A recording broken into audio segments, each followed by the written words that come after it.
On resilience and burnout, I think this is something for me that's very personal, but there are lessons for everyone.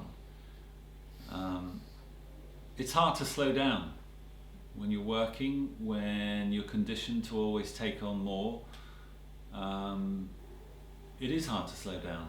I reflect on the year where I was in a process of steady decline. I was actually volunteering to take on more. And then, probably more poignant than that, it's hard to fail in the way that you fail when you burn out.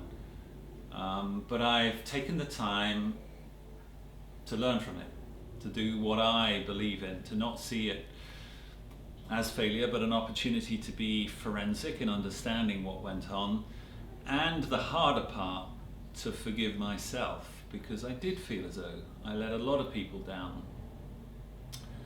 In 1977, Zubin and Spring developed what they call a stress vulnerability model. And it's fairly straightforward. It basically says that everyone has a natural vulnerability threshold.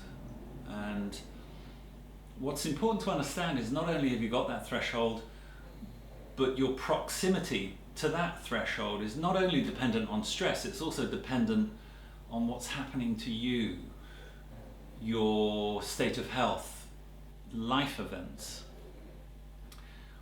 What was striking to me once I was in the clinic was that every one of the burnout patients there, and I got to know all of them, had lost the battle with sleep. And I reflect on how I was managing sleep at one point when I was traveling between continents. My on-off buttons were caffeine on, and I drank a lot of really horrible coffee, and sleeping pills were off. And what you come to learn is that sleeping pills do not induce sleep. They are an anesthetic. There's a brilliant book by Matthew Walker called Why We Sleep, and he really unpicks this whole issue of the importance of sleeping really well. And so as I look back, it's important that I reflect on the success as well as the things that didn't go well. And I was resilient for 35 years. I think my toughest role was in Indonesia, where all kinds of chaos and complexity and stress was going on. Ultimately, leadership can be a really lonely place, and probably the most important ingredient in building resilience is to have someone in the workplace looking after you.